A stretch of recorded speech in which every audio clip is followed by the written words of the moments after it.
Welcome to this beautiful Sunday evening reading of the Sri Sai Satcharita, chapter 20 from our very own Shirdi Temple, Sai Baba Temple at the MCB, Scotland.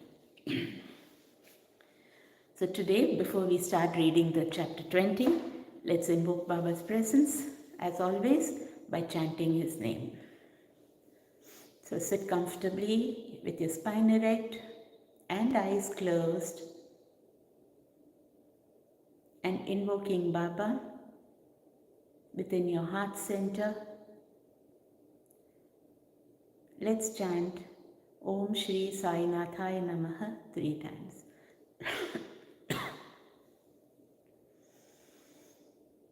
Om Shri Sai Nathaya Namaha. Om Shri Sai Nathaya Namaha. Om Shri Sai Nathaya Namaha.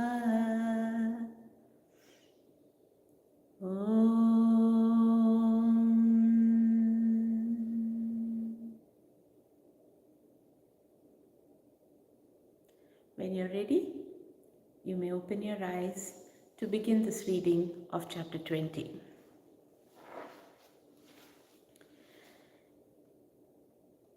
In this chapter, Hemant Pant describes how Das Ganu's problem was solved by Kaka Sahib Dixit's maid servant.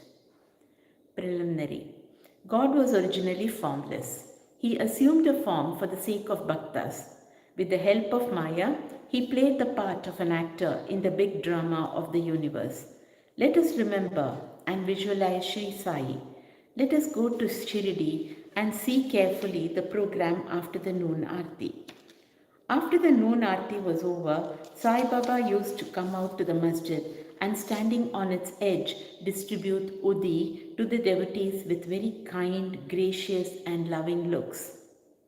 The bhaktas also got up with equal fervor, clasped his feet and had the bliss of udi.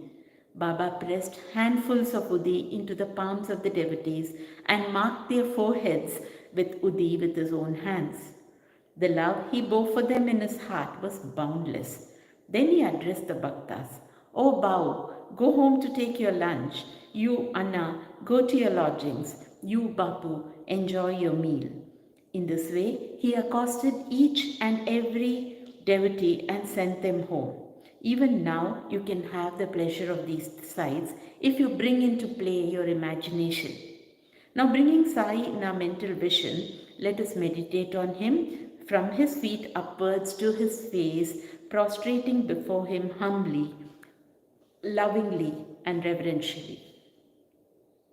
Isha Upanishad. Das Ganu once started to write a Marathi commentary on the Isha Upanishad. Let us first give a brief idea of this Upanishad before proceeding further.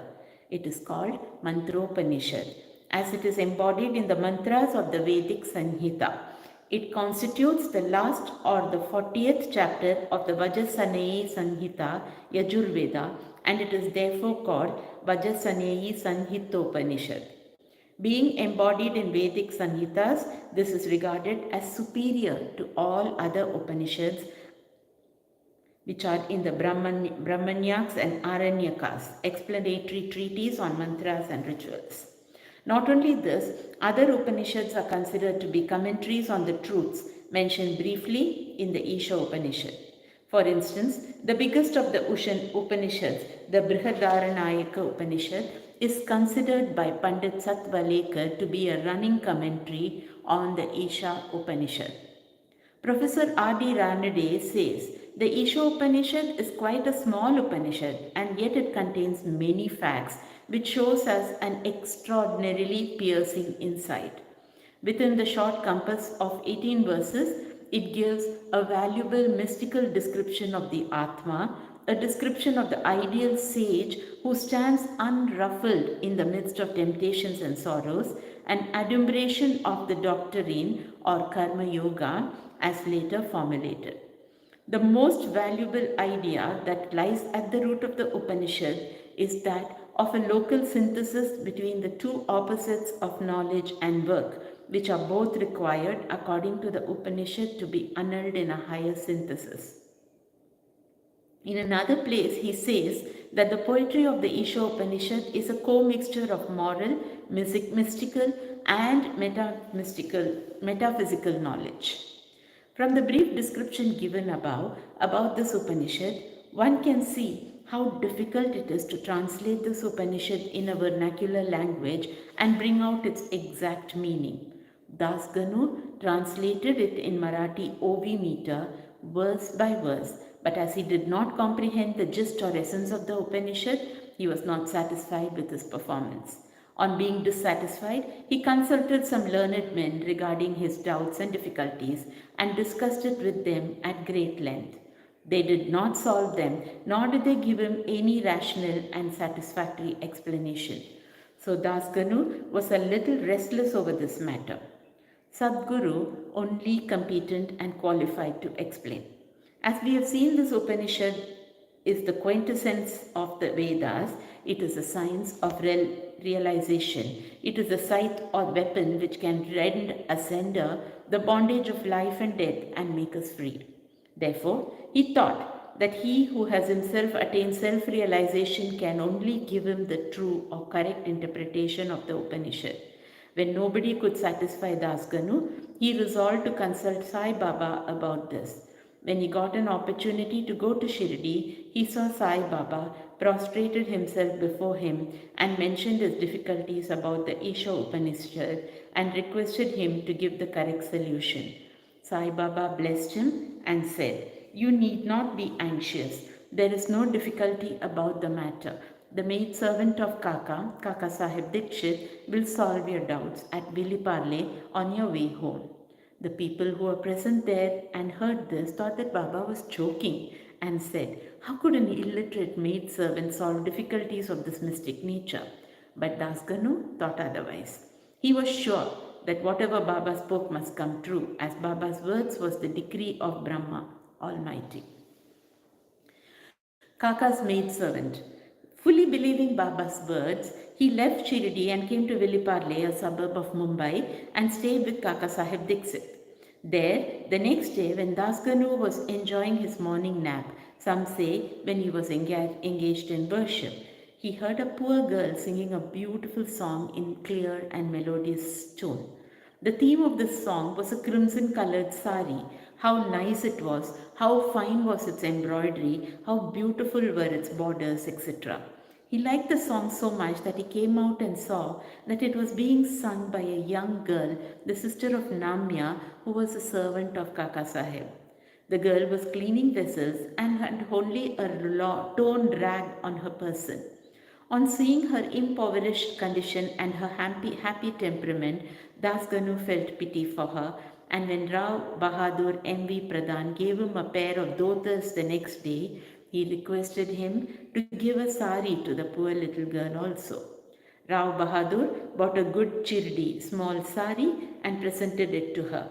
Like a starved person getting delicious dishes to eat, her joy knew no bounds. Next day, she wore the new sari and out of great joy and merriment, whirled and danced around and played fugadi with the other girls. The following day, she kept the new sari in her box at home and came in the old and torn rags, but she looked as merry as she was the previous day. On seeing this, Das Ganu's pity transformed into admiration. He thought that the girl, being poor, had to wear a torn rag, but now she had a new sari, which she kept in reserve, and putting on the old rag, strutted herself, showing no trace of sorrow or dejection. Thus, he realized that all our feelings of pain and pleasure depend upon the attitude of our mind. On thinking deeply over this incident, he realized that a man ought to enjoy whatever God has bestowed on him in the firm conviction that he besets everything from all sides, and that whatever is bestowed on him by God must be for his good. In this particular case, the impoverished condition of the poor girl, her torn rag, and the new sari, the donor, the doni, and the deal were all parts of the Lord and pervaded by him. Here, Dasganu got a practical demonstration of the lesson of the Upanishad, the lesson of contentment with one's own lot, with the belief that whatever happens is ordained by God and is ultimately good for us. Unique method of teaching. From the above incident, the reader will see that Baba's method was unique and varied. Though Baba never left Shirdi, he sent some to Machindragad, some to Kolhapur or Sholapur for practicing sadhanas. To some, he appeared in his usual form. To some, he appeared in waking or dream states, day or night, and satisfied their desires. It is impossible to describe all the methods that Baba used in imparting instructions to his bhaktas. In this particular case, he sent Das Ganu to Veliparle, where he got his problem solved through the maid servant. To those who say that it was not necessary to send away Das Ganu and that Baba could have personally taught him, we say that Baba followed the right or best course, or how else could Das Ganu learn a great lesson that the poor maid servant and Asari were pervaded by the Lord. Now, we close the chapter with another beautiful extract from about this Upanishad. The ethics of the Isha. One of the main features of the Isha Upanishad is the ethical advice it offers, and it is interesting to note that the ethics of the Upanishad are definitely based upon the metaphysical position given in it. The very opening words of the Upanishad tell us that God pervades everything. As a corollary, from this metaphysical position, the ethical advice it offers is that a man ought to enjoy whatever God bestows on him in the firm belief that as he pervades everything, whatever is bestowed on him by God must be good. It follows naturally that the Upanishad forbids us from coveting another man's property. In fact, we are fittingly taught here a lesson of contentment with one's own lot, in the belief that whatever happens is divinely ordained and hence it is good for us. Another moral advice is that man must spend his lifetime always in doing action, specifically the karmas enjoined in the Shastras, with resignation to his will. Inactivity, according to this Upanishad, would be the canker of the soul. It is only when a man spends his lifetime in doing actions in this manner that he can hope to attain the ideal of Naishkarmya. Finally, the text goes on to say that a man who sees all beings in the self and sees the self as existing in all beings, in fact, for whom all beings and everything that exists have become the self, how can such a man suffer? Infatuation. What ground would such a man have for grief? Loathfulness, infatuation, and grief verily proceed from our not being able to see the Atma in all beings. But a man who realizes the oneness of all things, for whom everything has become the self, must ipso facto cease to be affected by the common foibles of humanity. Bow to Sri Sai. Peace be to all. Om Sai Ram. Jai Mohanji. Thank you.